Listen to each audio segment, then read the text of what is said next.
video inside the shed before I get it all clad.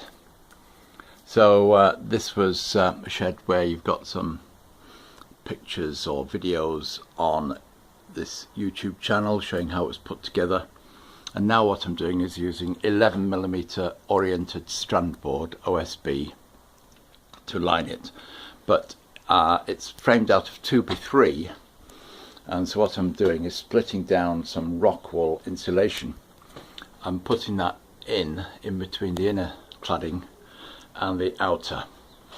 Now just a point here, well, there's the plastic wrapped over the brickwork at the bottom to try and isolate any dampness in that. There's a lining, a vapour membrane, they call it roofing felt, but it's a roofing membrane on the just under the outside skin, under the outside wood, to try and add a bit of additional waterproofing from that side.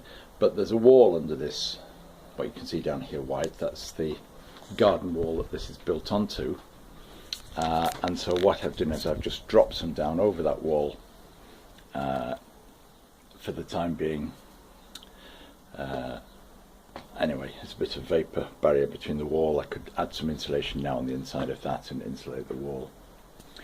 Screwing the inside cladding on is adding significantly to the strength of the whole building.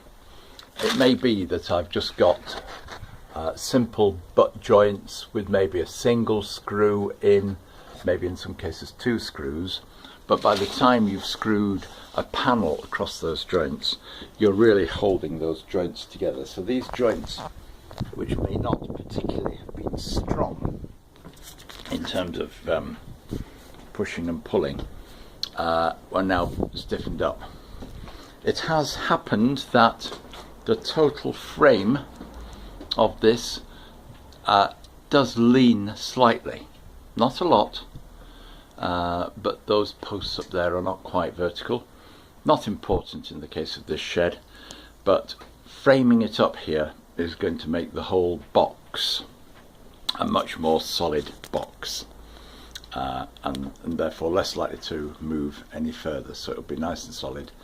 As you can see, there's a bit of diagonal bracing on the couple of main beams that run through to provide some stiffening there. Anyway, this will stiffen it up. The roof stiffens up the roof bit to stop it twisting. As soon as that's screwed on, it stops it all twisting, and this is going to stop any further twisting that it might have. Just a quick walk around the outside now. Oh yeah, there's the doorways.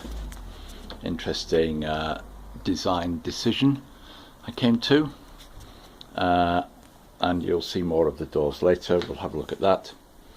The random windows, just so you can see the outside. Plenty of pictures of the outside I've done. That tapered timber cladding,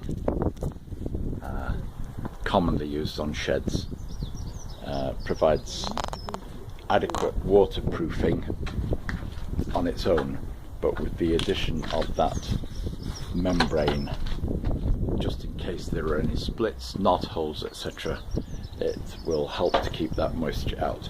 So there we are. Next pictures, I expect to have finished pushing the fiberglass insulation into the walls and lining out the majority of the inside, and I'll be getting then onto the doors.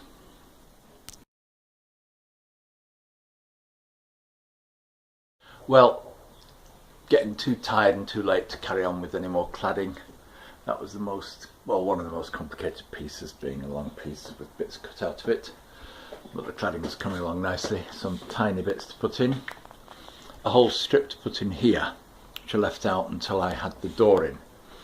And so what this is now is that door that I obtained, and if I just push that, it's rather a heavy door,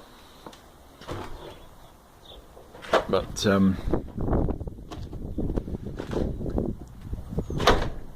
do seem to have managed to make it fit by packing. You'll see the gap there.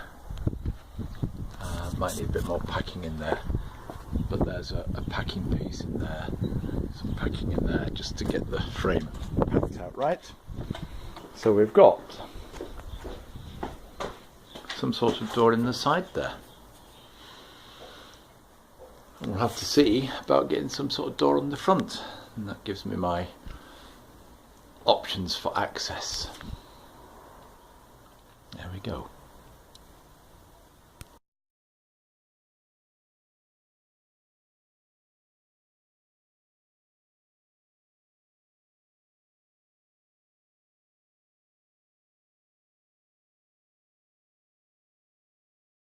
The sliding door, because this post has moved over,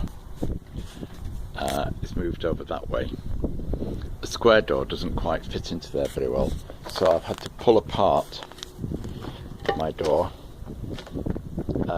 trim back these battens, and slide this batten in at an angle. So it's now no longer a square door, but it should fit better. After I've trimmed this extra bit of plywood off. So unfortunately it meant unscrewing all my beautiful handiwork on the door.